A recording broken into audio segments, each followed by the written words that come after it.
There's a lot of numbers in Northern California, but this week there's only one that counts. 636. This is a new ZX-6R from Kawasaki.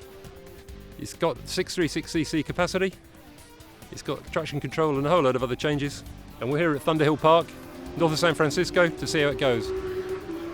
Tomorrow we're going to be riding it on the street, so it's going to be a good test of the bike that looks like putting the Supersport middleweight class back in the map. The ZX-6R first had its capacity increased to 636cc back in 2002.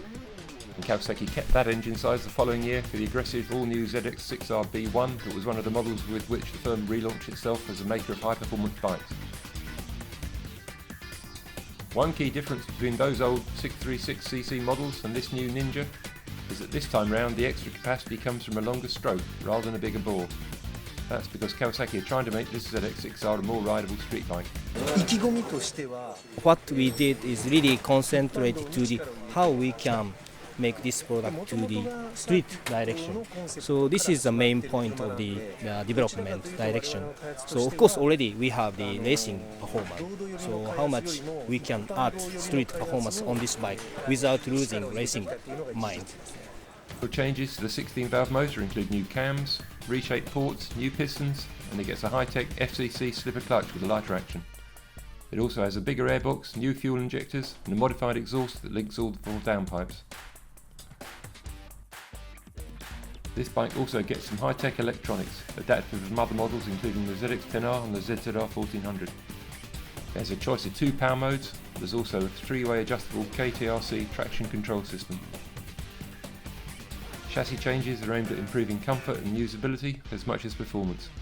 There's a longer, softer rear shock with a more progressive linkage, plus a new separate function version of Showa's big piston forks, with preload adjustment on the left leg, damping on the right. The brakes are upgraded with bigger discs, Nissan monoblock calipers, and there's an optional KIBS anti-lock system too. New bodywork means this ZX-6R looks more like the ZX-10R, and it goes a bit more like it too, as we've got to find out at Thunderhill Park.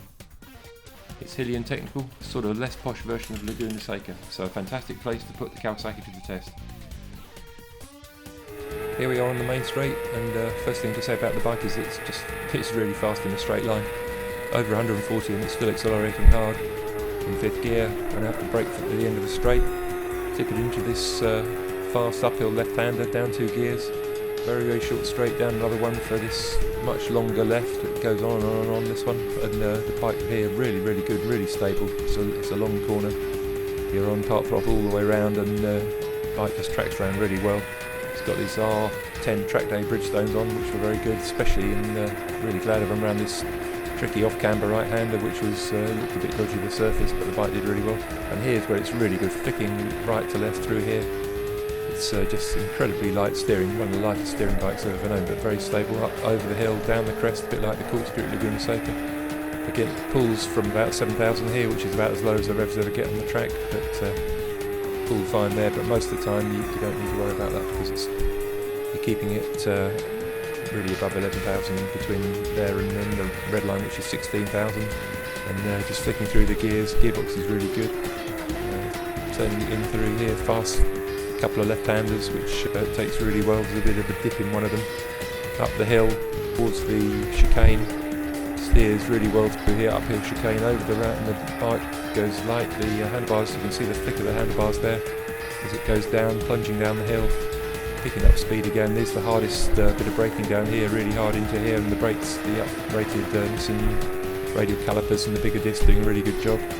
Here's a left chicane, which is a really weird corner because you're going running over the dirt and just opening it up onto the straight here, struggling to get the foot under the gear lever here because you've got the weight in the footrest and it changes so quickly.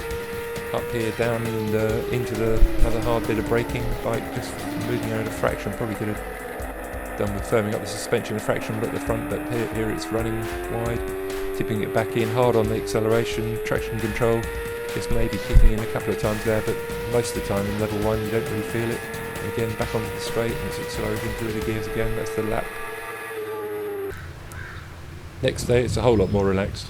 Here's the Kawasaki at the start of the road ride, Lake Oroville, north of Sacramento. It's a really beautiful part of Northern California. I hadn't ridden a bike up here before, and there's just some fantastic roads.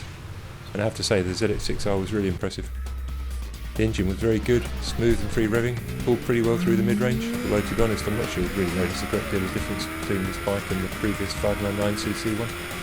Really only a few horsepower after all. But the injection was very smooth, throttle response was good. You need about 8,000 RPM on the tacho before it really starts pulling hard.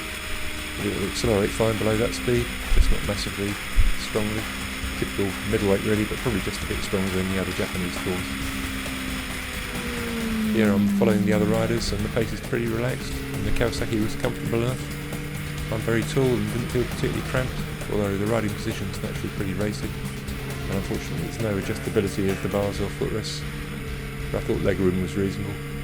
And unlike some previous models, the screen was big enough to give a good view of the new instrument panel, which has digital speedo and analog tacho, as you can see there.